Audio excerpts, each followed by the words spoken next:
para continuar, vamos a ir inmediatamente con el panel, ya que el panel va a tratar de, eh, de estos temas que tienen que ver con el análisis territorial para reflexionar sobre las oportunidades que ofrecen los datos satelitales, la analítica geoespacial y los sistemas de información para la resiliencia. Para este panel tenemos como moderador al señor Rodolfo Arriagada, asesor especialista en indicadores territoriales, movilidad sostenible y desarrollo urbano del Consejo Nacional de Desarrollo Territorial. Por favor, pueden ir pasando, no hay ningún problema.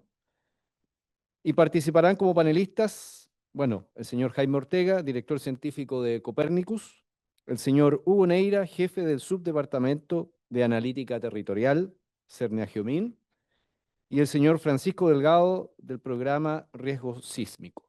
Así que todas las preguntas que podamos tener respecto al panel anterior y las podemos hacer después de la discusión. Buenas tardes, espero que estén bien. También junto con agradecer a YAICA y a los organizadores del evento y a la Universidad de Chile también por acogernos. Este último panel tiene que ver con el uso de las imágenes satelitales para toma de decisiones, para anticiparse y para evaluar también impactos, riesgos, etc. Y quizá como una breve introducción antes de partir con las preguntas, una de las fortalezas que tienen las imágenes satelitales es que permiten describir el territorio a través de varias dimensiones, porque por un lado son dinámicas, al ser cíclicas, permiten ir detectando tendencias en el tiempo, o sea, series de tiempo de imágenes están localizadas, tienen coordenadas, incluso algunos satélites permiten medir altura también. Y por otro lado, tienen bandas y espectros y permiten detectar distinta información, digamos, en paralelo. Entonces, cuando uno eh, toma en cuenta que estas tres características al menos se pueden utilizar de manera sinérgica, se pueden hacer grandes cosas. Y ahí bajamos entonces a algunas preguntas. Partamos quizá por el medio con Hugo, Hugo Neira. Eh, Partamos primero con ¿Aló? respecto a la necesidad de avanzar en la interoperabilidad de tecnologías espaciales. Bueno, quizá cuando hablamos de interoperabilidad estamos hablando de la capacidad de intercambiar información entre distintos sistemas, ¿verdad? De una manera fluida y compatible. En ese sentido, ¿qué desafíos ves tú en Chile en particular que se pueden extrapolar a la región para normalizar formatos y metodologías? Dado que existe información satelital, ¿cuáles son los desafíos para estandarizarla, poder comparar entre comunas, entre regiones y tomar decisiones? Y si puedes dar algún ejemplo también institucional de... Bueno, muy buenas tardes a todas y todos. Gracias por la invitación. Yo soy de Cernagiomín. Muy buena tu presentación, Jaime. Realmente me llena de oportunidades. Te veo y veo las oportunidades para el servicio. Así que con respecto a la fragmentación, creo que ahí hay un desafío importante. Hay muchas iniciativas que están impulsando distintos centros tecnológicos, centros de investigación, universidades, también las mismas instituciones. Nosotros, como Cernagiomín, somos un clúster tecnológico, pero también lo es Minagri, también lo tiene MOP, etcétera. Entonces, creo que la interoperabilidad es súper crítica. No sé si como Estado conviene seguir, así como creo que también es un momento de quizás clusterizarnos como instituciones, todos con sus distintos propósitos, pero creo que ahí hay una oportunidad. Porque de lo contrario estamos haciendo esfuerzos que finalmente, terminando ciertos ciclos políticos de gobierno, hay que volver a empezar. Y eso genera una merma en el Estado importante. Hay muchos proyectos que finalmente han ido quedando rezagados y no porque sean malos, sino porque simplemente hay prioridades que van cambiando con el tiempo. Entonces creo que parte de esa interoperabilidad tiene que ver por un consenso entre los organismos que trabajan los datos, que trabajan la información, que generan conocimiento, con un propósito que en el fondo en este caso es para la gestión de riesgos de desastres. Puede ser con distintas temáticas, pero creo que por ahí hay una oportunidad importante como instituciones públicas y centros de investigación o académicos también.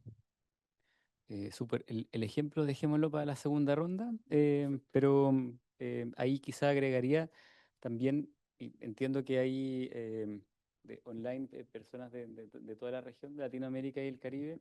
eh, una de las experiencias que hemos tenido en Chile que hemos visto desde el Consejo Nacional de Desarrollo Territorial, y que es justamente para trascender a los ciclos políticos, es poder establecer alianzas, por ejemplo, con el Instituto Nacional de Estadísticas, que tiene una función de producir estadística, y que sus sistemas de información no van modificando con las prioridades como gubernamentales. Entonces ahí también podría haber algún espacio. Em, Pasemos a... Dejo el ejemplo para después, entonces. Sí, sí, mejor para Sí. para mantener la expectación ahí, me parece. Pasemos con a Francisco.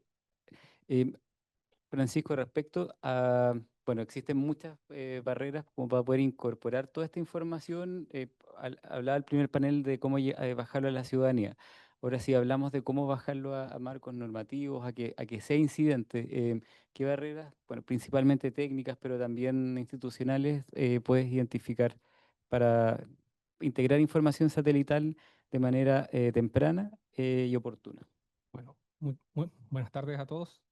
Sí, ¿se escucha? Sí. Muchas gracias por la invitación. Bueno, el tema de las barreras técnicas, en mi caso particular, me es imposible separarlo de las barreras institucionales. Por poner un ejemplo muy concreto, Chile lamentablemente no tiene una agencia espacial, no tiene un ente que centralice una parte, quizás, no tiene que ser todo lo que tiene que ver con la investigación aeroespacial, pero sí debería centralizar una parte importante de esta. ¿Y eso en qué se traduce? En que uno, por ejemplo, cuando hay un desastre natural, se podría decir la Agencia Espacial Alemana, Italiana, Europea, etcétera, entrega imágenes. Entrega imágenes a los organismos de turno, imágenes que pueden ser de tipo muy distinto, como las que indicó Jaime, y muchas veces, como estos productos son entregados en formatos que no son de uso habitual para muchas personas que no tienen formación técnica, uno queda como plop, así como ¿qué hago con esta imagen de radar y por qué la imagen de radar se ve tan distinta a una imagen óptica o cosas así de simple? Entonces, ¿en qué se traduce todo esto? En que se ve como una tecnología que es demasiado alejada porque no hay un ente normativo que nos permita aterrizarla hacia las aplicaciones más concretas, que al final lo que importa concretamente no es si el satélite mide en una banda X o en una banda C o es un radar o es un sensor óptico, sino para qué sirve en términos concretos. Y en ese sentido, al menos Chile está muy, muy, muy al debe respecto a cómo funciona la industria aeroespacial en el mundo. Y por poner un ejemplo concreto, yo fui becario doctoral de la NASA. Trabajé en el laboratorio de propulsión a chorro de la NASA y fui becario postdoctoral de la Agencia Espacial Francesa, y ahí uno ve el apoyo institucional para el estudio de geoamenazas que aquí no existe. Por ejemplo, en Francia yo recuerdo que participé de un programa para intentar el monitoreo de la falla de Magallanes en Tierra del Fuego, que al final no fue financiado porque el área de estudio era muy chica y estaban buscando áreas de estudio mucho más grandes. Pero uno echa de menos esa ausencia total de un ente coordinador que permita la adquisición y distribución de estos datos aeroespaciales para diversas aplicaciones. Y lo más dramático es que, como no lo tenemos, ni siquiera sabemos lo que nos estamos perdiendo en términos de datos aeroespaciales que ya están disponibles. Y por poner un ejemplo, estamos en un evento organizado por JICA. Japón tiene un satélite que se llama ALOS-2, que también es de radar, y que tiene una cantidad enorme de datos y ya están gratis disponibles, y que para una parte importante del territorio nacional, donde vive mucha gente, donde hay mucha vegetación, suelen ser mucho más útiles que los datos de Sentinel-1. Pero eso es más bien una cosa circunstancial por el tipo de cobertura. Entonces, yo lo sé porque trabajo en esto como investigador individual. En ese sentido uno se salva solo, pero el Estado no sabe lo que se está perdiendo para la toma de decisiones. Entonces, las barreras técnicas, de nuevo, en mí, como lo veo yo, son imposibles de separar de esta ausencia de un ente superior que coordine la adquisición de datos para todo tipo de aplicaciones, que van más allá de lo que hace uno con terremotos y erupciones. Gracias. Bueno, ahora seguimos con Jaime, pero me quedo con esta frase de que el Estado no sabe lo que se está perdiendo, que resume muy bien en la intervención. Y también otra frase que tomé del primer panel, que las geoamenazas no podemos reproducirlas en el laboratorio, que lo dijo el profesor Jaime Campos también. Que, entonces, el para qué también puede ser un buen pivote entre lo que se mide y el uso finalmente. Como primero decir para qué y luego toda esta big data, toda esta cúmulos de información, poder canalizarlos de manera oportuna. Y también, bueno, quería compartir un dato que en un estudio que hicimos con el Instituto Nacional de Estadísticas vimos, esto fue hace como 2 o 3 años, y tiene que ver con la interoperabilidad y también con la planificación territorial. Las cartas de inundación se definen, son un instrumento, pero los planes reguladores comunales en Chile no se actualizan simultáneamente una vez se publica la carta de inundación. Eso quiere decir que mientras no se aprueben, que pueden demorar 7 o 10 años, se siguen aprobando viviendas en zonas que sabemos que son de inundación. La gente debiera saber que son de inundación y las inmobiliarias saben que son zonas de inundación, pero se aprueban y se sigue viviendo ahí. Y el cálculo que hacíamos es como de 7.000 nuevas viviendas por año, al menos, con permisos como formales. Entonces, ¿es legal? Es legal, pero hay una descoordinación ahí entre instituciones del Estado que también apunta a la fragmentación que hablaba Hugo. Ahora sí nos pasamos a Jaime y sobre el rol que tiene que asumir la cooperación internacional, democratizando el acceso y fortaleciendo capacidades locales en estas herramientas. Y para hacer un doble clic sobre eso, em, para hablar sobre todo de ejemplos, como en el curso que llevan de Copernicus Latinoamérica acá en Chile, ¿qué oportunidades ven de transferir conocimiento, experiencia con ejemplos como concretos, digamos, para la región? Y aprovechando que Chile, además, por la latitud que tiene, es un laboratorio, por ahí escuchaba, pero que tenemos desde desiertos hasta fiordos, etcétera, y que se puede transferir mucho. Si me permite, quería agregar una cosa sobre el punto anterior. Yo creo que dos iniciativas que sí vale la pena ver cómo se fortalecen. Una es el Consejo Nacional de Desarrollo Territorial, ¿verdad? Que es una institución que agrupa a muchos ministerios y muchos organismos, los sienta en una mesa a conversar. Yo creo que eso es valioso. No sé si Serna Giomín está ahí en esa mesa. No, pero lo vamos a invitar Después de ahora. la conversación va a estar en el grupo va a estar en el grupo de Pero trabajo de me indicar. parece fundamental que instituciones como esa se fortalezcan, porque son relativamente nuevas y están empezando, y yo creo que es exactamente por ahí es donde van. O sea, no puede seguir que un ministerio compre una imagen y otro ministerio la quiere usar y no la puede usar, ¿verdad? Porque yo tengo el contrato con Planes y tú no. No, y perdón que me meta, pero además que la empresa la venda 2 veces porque no tiene por qué avisarle al otro ministerio que le vendó la misma imagen. Exactamente. Entonces, por lo mismo, yo creo que instituciones como esa son las llamadas a jugar un rol muy importante en que sea el Estado, ni siquiera voy a hablar de gobierno, tiene que ser el Estado, ¿verdad? El que está llamado a fortalecer ese tipo de cosas y es de un apoyo importante. Y en ese sentido, yo valoro harto que ahí está el MOP, está el MIMBU, está el INE y hay una serie de otros organismos donde se sientan a conversar. Yo creo que eso es fundamental. Y una segunda iniciativa que creo que es importante son las CIDE, que son los organismos que están llamados a, de alguna manera, generar protocolos en el uso de la información territorial. En particular, y de Chile está alojada en el Ministerio de Bienes Nacionales, en el SNIT, y también es un buen lugar donde se sientan a conversar el mundo público, pero también incluso el mundo militar. Ahí está la FACH sentada, está el ejército sentado, y se sientan a conversar y ver cómo generamos protocolos. Y de hecho, una cosa interesante es que la CIDE están agrupadas bajo otro organismo de las Naciones Unidas, se llama el GGIM, que es un organismo de las Naciones Unidas, que también se sientan a conversar los protocolos. Y en ese sentido yo creo que ahí hay una labor muy importante que están haciendo estos organismos para fijar protocolos, ¿verdad? Claramente lo que decía Francisco, la cooperación internacional es fundamental, ¿verdad? JAXA tiene un montón de trabajo, ¿verdad? Está NASA, y seguimos con China y con otros organismos, y claramente es la única manera de crecer, ¿verdad? Ahora, afortunadamente, esa NASA son instituciones que están colaborando con Chile, ¿verdad? Algunas de mayor medida, otras menos, pero la cooperación internacional tiene que ser fundamental porque los problemas que tenemos no son nuestros problemas solamente. O sea, los terremotos que tenemos aquí, también hay terremotos en Perú, también hay terremotos en Argentina, tenemos inundaciones, antes no teníamos huracanes, ahora tenemos tifones, ¿verdad?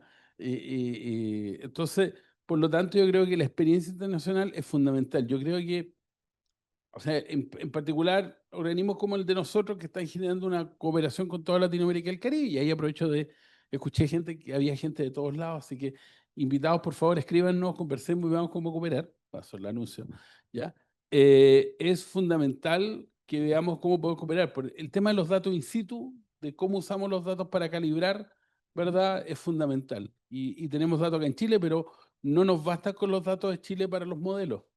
Necesitamos datos de otros lados, necesitamos ver otras cosas, ¿verdad? Necesitamos ver cómo podemos generar. Y eso es, la única manera es que nos sentemos a conversar los investigadores, pero no solo los investigadores, los institutos geográficos, organismos que están encargados de ver el medio ambiente, SICA en Centroamérica y otros más. Y yo creo que la cooperación internacional es la única manera de generar productos que sean de buena calidad y además que tengan un uso amplio, ¿verdad? Y que conversemos el mismo lenguaje con el vecino.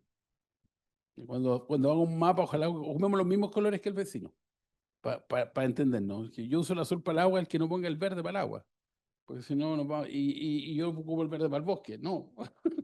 Entonces, de alguna manera necesitamos que nos sentemos a conversar y generemos protocolos y generemos cooperación. Es la única manera de avanzar. Gracias, Jaime. Ahora sí, Hugo, sigamos con el ejemplo y por mientras, si es que hay alguna pregunta, también para que la vayan preparando, para ver si es que alcanzamos a responder algunas del chat o de acá de los asistentes. Sí, Habíamos quedado pendiente con algún ejemplo de Setna Geomin sí. de estructuración de datos y que también permita... Efectivamente, sí. Muchas gracias. Bueno, con respecto a lo que el año pasado Corfo, por ejemplo, levantó un presupuesto para fortalecimiento de institutos tecnológicos públicos, que es la sigla ITP. Entonces, Cernageomin fue una de las instituciones que se lo adjudicó. Y este ITP Corfo, bajo el programa que se llamó Programa Observatorio Nacional de Peligros Geológicos y Mineros, porque la idea era poder integrar los peligros, tanto geológicos, que en este caso eran remociones de masa y volcanes, y por el otro lado mineros por colapso de relaves. Entonces se armó un equipo interno y que en el fondo fue el que preparó la postulación y se adjudicó este fondo. Entonces ahora Cernageomin tiene un fondo para la gestión de riesgo de desastre. Y esto ha implicado también, y lo que estábamos conversando, como estandarización, normalización. Estamos trabajando con la Universidad de Chile, con la MTC, para el caso de los relaves, estamos trabajando con la UFRO, para el caso de remociones en masa, y con la Católica Valparaíso también en relaves. Pero también estamos invitando a centros tecnológicos, al ITREN, también con quien estamos trabajando, pero también aparece iniciativas como la que con Jaime nos tocó y con el profe Jorge Amaya. Ellos levantaron un FONDEF con una plataforma que se llama Mosare para monitoreo de depósitos de relaves abandonados, porque también nosotros estamos viendo los activos en este programa, pero no teníamos a los abandonados, los teníamos abandonados. Entonces, aparece Mosare como una iniciativa. Entonces, ¿a qué vamos? ¿A qué voy con esto? Que aparecen estas articulaciones, como la de Corfo, que nos permite vincularnos con las universidades, con la academia, se empieza a armar como una especie de centro tecnológico y el denominador común no era la instrumentalización in situ, en este caso ahí para nosotros era generar la capacidad tecnológica de poder juntar todas estas como variables y con esto poder disponibilizarlas para las personas. La idea del observatorio es disponibilizar la data para que la academia y quien lo requiera pueda tomar decisiones. O sea, Jaime pueda modelar o calibrar las imágenes Sentinel, Francisco pueda trabajar los datos de radar para volcanes, por ejemplo, etcétera. Entonces, ese es un poco el propósito del observatorio, es disponibilizar datos. Y ahí hemos tenido que trabajar en una cosa que era muy sencillo, una gobernanza de datos. Ahora vamos a contratar a un especialista en gobernanza de datos porque hay un zoológico de instrumentos y ese zoológico de instrumentos te genera un zoológico de datos y ese zoológico de datos hay que estandarizarlo. Entonces, y eso ha sido parte un poco como experiencia interesante. Y punto con esto cierro, Corfo, ¿qué es lo atractivo que le puso? Es que nos pidió un modelo de sostenibilidad del proyecto, porque si no pasa, se acaba el fondo de Corfo y nos quedamos con el proyecto un elefante blanco. Entonces nos pidió un modelo de sostenibilidad y escalabilidad. Entonces ahí es donde estamos articulando con distintos centros tecnológicos de poder esto y también ver cómo le damos autonomía al proyecto para el futuro y no estar sujetos, porque hay que considerar algo, y yo lo quería decir delante, pero no dieron la instancia de pregunta. Los periodos de retorno para la política en el Estado son súper complejos. Pierden, en el fondo, se pierde el financiamiento porque los periodos de retorno empiezan a ser muy largos. Yo sé que esto no es una frase muy linda en ciencia, pero lamentablemente es así. No hay un terremoto importante, por decir algo, desde el 2010 y entonces ya empieza la memoria a olvidar y la gente, entonces ya deja de ser atractivo el peligro. Entonces, es importante que estos proyectos como el de Corfo tengan esta sostenibilidad porque, por lo mismo, porque te digo, porque si no, en este periodo no han habido emergencias importantes, no sé, se cumplieron 10 años de los aluviones de Copiapó, pero no han habido estos eventos en el norte tan importantes como hace 10 años. Entonces, sacamos un artículo con una geóloga, Natalia Garrido, de Cernajeomín, donde la gente en el Valle del Salado, Diego Almagro y Chañaral volvieron a vivir en la zona del flujo que pasó. Entonces, estimamos en 161 millones de dólares la reconstrucción. Si hoy día ocurriera lo mismo que pasó en 2015, cuesta 161 millones de dólares al Estado volver a reconstruir el Valle del Salado. Entonces, ahí ese es un poco lo que estamos haciendo. Súper, gracias por el ejemplo. Tengo una pregunta corta respecto a que estábamos hablando de cómo canalizar estos grandes volúmenes de información en un indicador quizá que sea estratégico que sirva para tomar decisiones. Entonces, si nos pudieras dar un ejemplo concreto de algún indicador o métrica que procese grandes volúmenes de información, pero que sea muy sintética y que permita hacer información asequible, digamos, a la comunidad científica o ciudadana, digamos. Ya. Bueno, es muy interesante esa pregunta y acá voy a hablar de nuevo desde un ejemplo personal. Yo soy vulcanólogo de formación y aprendí todo el tema de imágenes satelitales para el monitoreo de volcanes. Al día de hoy lo uso para muchas más cosas, pero los volcanes siguen siendo al final mi identidad científica y satelital. Y un ejemplo sobre eso es que los volcanes generan distintos tipos de señales cuando uno pone un instrumento sobre ellos. Y un ejemplo de estas señales, la más típica son la generación de pequeños terremotos, que algunos son parecidos a los terremotos que uno tiene en la zona de subducción de mucho menor tamaño, sí, hay otros que son muy distintos. Y otro ejemplo es lo que son las señales de inflación volcánica. Hay volcanes como la laguna del Maule que se inflan, la superficie del volcán se levanta. Y esa inflación se sabe a escala global de que en algunos casos ocurre antes de erupciones. No se sabe todavía cuánto se tiene que inflar un volcán. Eso también se puede asociar con algunos modelos que tienen un montón de simplificaciones a volúmenes de material fundido bajo el volcán.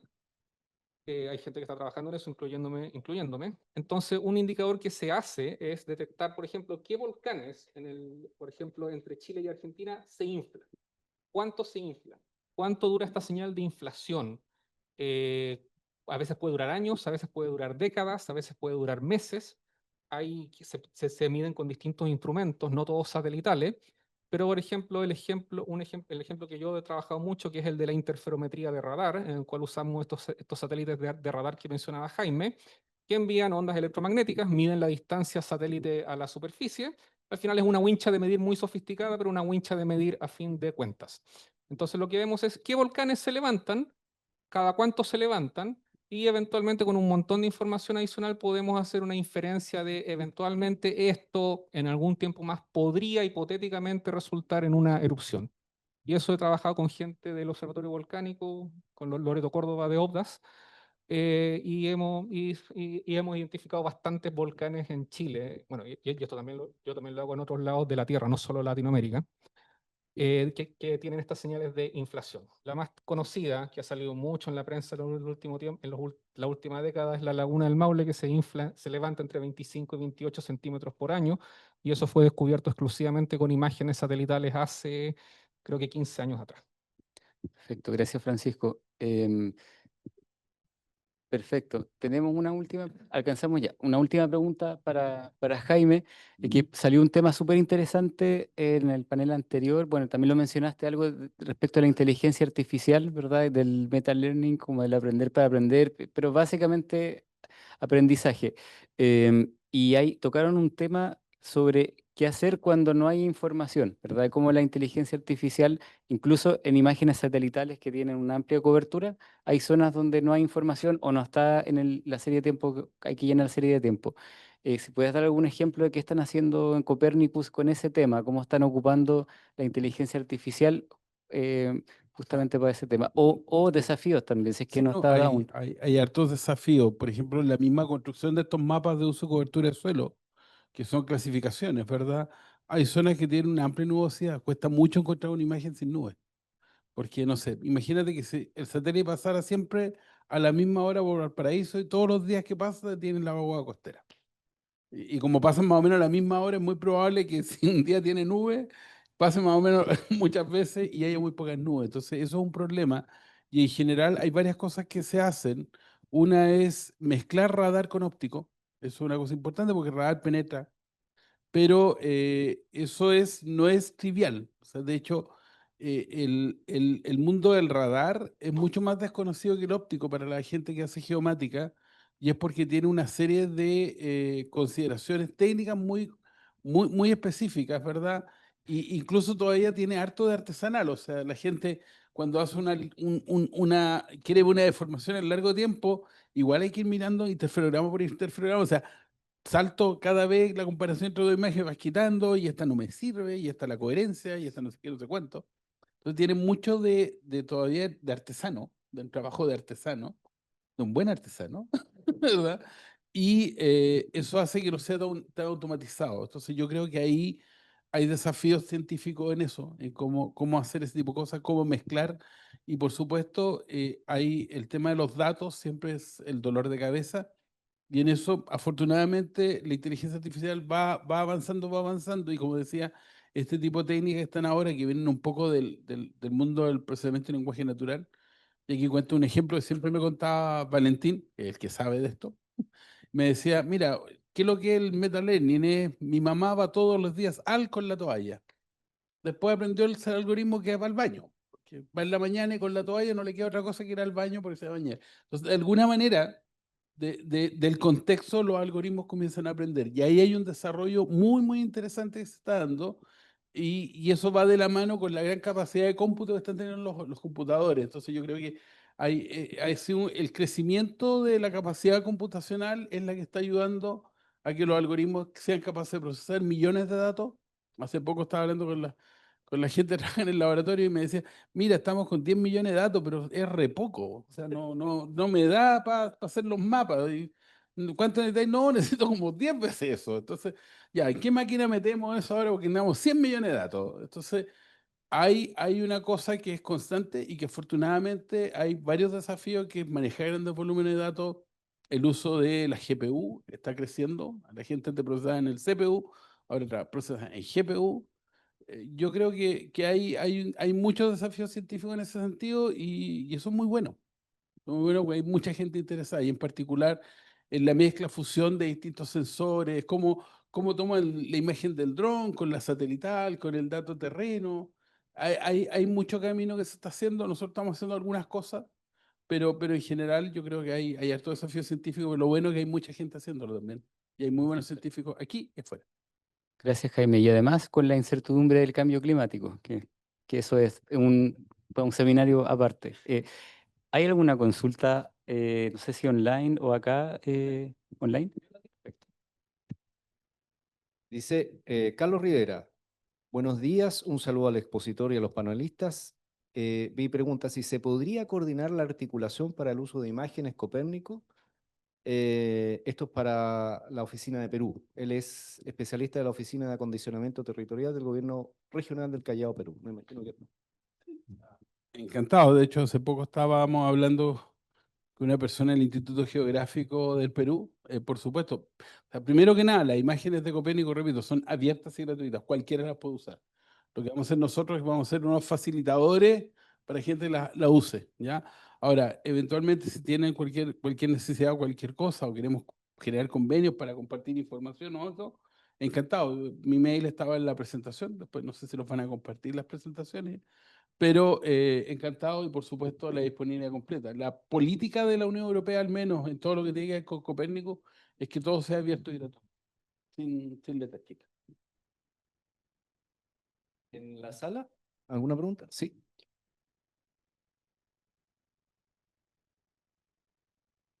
Hola, excelente presentación. Nuevamente yo, Tamara, del MOB. Una consulta, las imágenes que se pueden sacar de Copérnico tienen una resolución a la cual yo pudiera identificar estructura. Contextualizo la pregunta. Para la evaluación de riesgo necesito exposición, fragilidad, amenaza. En general, como dije ayer, un pariente medio pobre de la evaluación de riesgo es la exposición. Entonces, lo que estoy pensando es que si de alguna manera con estas imágenes satelitales, alimentado con datos que podamos tener como institución pública, podemos de alguna manera tener como un modelo de exposición digital o más actualizado. ¿Ya? Y evidentemente, si esto es posible, también está la visión de post-terremoto y enseñándole al sistema que es un colapso, un daño severo, un daño moderado, un daño leve, a lo mejor también poder tener una especie de evaluación de riesgo a nivel satelital mucho más rápido que a lo mejor yendo o tener que distribuir personal a terreno con la dificultad que tiene de que no puedan funcionar aeropuertos, que los caminos no estén habilitados para abrir la camioneta, etcétera, etcétera. Entonces, ¿posible tener ese nivel de resolución? Respondo y le paso el micrófono a Francisco porque, a ver, las imágenes de Copérnico en óptico son 10 por 10 metros. O sea, si estamos hablando de algo extremadamente pequeño, no. O sea, igual algo se podría ver, pero igual pero hay un límite que son los 10 por 10 metros, que es las bandas ópticas que tiene Sentinel-2. ¿Ya? Ahora, si estamos pensando en estructuras que son más o menos grandes, infraestructura crítica, ¿verdad? Como pueden ser caminos que uno pueda tratar de ver, algunas cosas por el estilo, sí se podría, ¿ya? Pero depende igual hay un límite en la infraestructura. Ahora, sí hay análisis que se están haciendo en los cuales con inteligencia artificial las imágenes de 10 metros yo las puedo tratar de bajar, ¿ya? Hay una técnica que se llama superresolución, ¿verdad? Que uno le enseña al algoritmo a mejorar, a interpolar mejor, y yo he visto interpolaciones con superresolución hasta de 1 metro, tomando las imágenes de 10 metros, las bajan a 1 metro, ¿ya? O sea, se podría ver de qué manera, pero igual siempre hay un límite. El rápido, yo te diría 10 metros, o sea, necesito por lo menos un par de píxeles, sí. Estructuras que tengan 30, 40 metros, cosas que tengan, no sé, media hectárea o media manzana, se pueden ver sin problema, un poquito más chicas también. Si son una casa en particular chica, ahí estamos complicados, ¿ya? Y te dejo, Francisco, para que complemente. Sí. Sí, es una súper buena pregunta y de nuevo tiene que ver con una de las cosas fundamentales en percepción remota, que es, como decía Jaime, la resolución. ¿Cuál es el tamaño del objeto que quiero ver? Y estas imágenes están pensadas como sistemas de observación que le sirven a todo el mundo y por lo tanto no están pensadas a priori en una aplicación sumamente específica de ningún tipo. Entonces, de nuevo, todo depende de la resolución del objeto que quieras ver. Si quisieras pasar, por ejemplo, retomando lo que decía Jaime, a ver casas, ahí tendrías que pasar a imágenes tanto de radar u ópticas que tienen 2 metros por píxel, medio metro por píxel, y esas cosas en general cuestan mucha plata. Estamos hablando de varios miles de dólares por imagen. Ahora, cada vez que ocurre un terremoto, por poner un ejemplo concreto, muchas de las agencias espaciales que manejan estos sistemas de observación de más alta resolución entregan un cierto volumen de datos a costo gratuito a los organismos respectivos del Estado para que el Estado tome las decisiones respectivas con esas imágenes. Y eso es algo que nos podríamos ver mucho más beneficiados si tuviéramos, por ejemplo, una agencia espacial que coordine con todas las agencias internacionales que manejan satélites, radares, ópticos, etcétera, para que podamos optimizar de mejor forma el uso de estas imágenes. Nosotros en Cernagiomín, en el caso de fiscalización minera, en el equipo de la subdirección de minería, como dice Francisco y Jaime, tuvimos que contratar un servicio pagado de satélites privados para poder hacer, y con Deep Learning se ven los cambios. Logramos, son imágenes Worldview, así que tenemos como 2 metros, pero como te digo, es un servicio que tú no bajas la imagen, sino que simplemente la ves en una especie de plataforma donde los fiscalizadores, los ingenieros, revisores de proyecto pueden ir, revisan, ven dónde están los cambios y al menos pueden, no sé, atender el requerimiento que haya llegado de la empresa minera, etcétera. Lo estamos utilizando así, pero es pagado y como dice Francisco, es caro. Entonces, pero sí, al menos lo que nos permite funciona con un concepto de créditos. Entonces, para nosotros sería mucho mejor como Estado tener algo como un poco lo que dice Jaime, o sea, sistemas gratuitos. Tú sabes que los presupuestos son sumamente complejos, pero al menos eso nos ha permitido a nivel de fiscalización minera tener un sistema, porque tenemos pocos fiscalizadores para toda la minería que hay en Chile. Entonces, de esa forma coopera un poco. Solo un poco para complementar, o sea, si yo tengo algo que tiene 10 metros, te puede dar alguna señal de cambio. Quizás puede ser un poco inespecífico, pero por lo menos ya te dice que pasa algo ahí, entonces ahí yo podría decir, aquí voy a usar otra cosa, o mando un dron, o compro esa imagen, pero no tengo que comprar todo, ¿no? De alguna manera, esta mirada de esta resolución media que podríamos llamar, sí te permite ver cosas, y uno podría con algoritmos de deep learning, tal como dicen, uno podría tratar de ver mapas de cambio y decir, mira, aquí está pasando algo raro, y entonces me enfoco ahí. Y en eso te das una ventaja porque ya no tengo que mirar todo, sino que puedo ver cosas más focalizadas.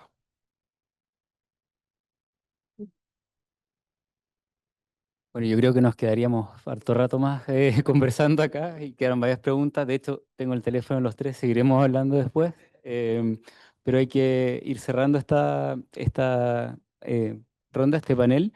Algunas ideas quizás que fueron cruzando a todo el panel para ir cerrando. Bueno, también darles las gracias. Creo que todos aprendimos mucho, que son temas que van avanzando muy rápido, entonces también y muy específicos, y creo que es súper bueno esta instancia de ir interconectando temas. Eh, em, Creo que alcanzamos, o yo creo que... No. ¿Sí? Súper. Ay, feliz de seguir conversando, por favor. Gracias. Quería intervenir brevemente para reforzar lo que comentó el profesor Delgado, Francisco Delgado. Yo creo que en Chile tenemos una experiencia del año 95 con el terremoto de Antofagasta, que se validó el uso de las tecnologías satelitales, en particular la interferometría radar combinada con las mediciones en tierra GNSS, que permite determinar con una precisión milimétrica el campo de formación y la cinemática, cómo se está deformando, la tasa de formación de la corteza. Con esos dos elementos, los sismólogos y los geofísicos y los geocientistas en general son capaces de poder identificar la zona donde se está preparando terremotos. Eso está validado y fue hecho acá en Chile en los años 95 para adelante. Lo que no hemos sido capaces de hacer es, a través de la carencia de la agencia espacial, llevar este conocimiento, esta tecnología y metodología que se cultivó en la academia, ser capaz de traspasarla al Estado. Era para reforzar la idea. Gracias. Muchas gracias. Y sí, totalmente de acuerdo. De hecho, bueno, una de las conclusiones de este panel es avanzar hacia esta agencia espacial. Ahora, entre medio han habido experiencias. Por ejemplo, Jaime hablaba de la IDE Chile, la IDE, Infraestructura de Datos Espaciales, que tiene la misión de constituirse en un repositorio de datos de públicos de registros administrativos. Y ahora en enero de 2026 pasó el dato también desde el Consejo Nacional de Desarrollo Territorial. Se va a publicar una iniciativa que es el CIET Chile, el Sistema de Indicadores y Estándares Territoriales de Chile, y que estamos trabajando con el Instituto Nacional de Estadística y va a permitir paso a paso, porque vamos a tener una línea base y de a poco se van a ir ampliando este catálogo de indicadores, contar con indicadores, que es decir, procesar datos y poner sobre la mesa indicadores estratégicos para tomar decisiones. Así que si están viendo esto grabado y lo ven en enero, ahí nos cobran la palabra. Y otro tema que apareció es respecto a la cooperación internacional para el fortalecimiento en el acceso a datos y plataformas de observación. Bueno, el ejemplo de Yaika con el panel y con la presentación que abrió esta jornada, pero también con la presentación de Jaime de la Unión Europea y otras instituciones que se han nombrado acá, sobre todo por la diversidad geográfica, ¿verdad? Que permite calibrar modelos que cuando se acota a un territorio muy específico no tenemos la heterogeneidad como de valores para calibrar modelos. Y también apareció otra idea respecto a, claro, integrar tecnologías espaciales en la gestión prospectiva del riesgo. Aquí, en este panel en particular, abrimos varios temas de riesgo, no solamente el tema de tsunamis y terremotos, digamos, superficiales. Bueno, así que con eso damos el cierre a este panel. Yo creo que un aplauso para los expositores acá. Y muchas gracias por la invitación.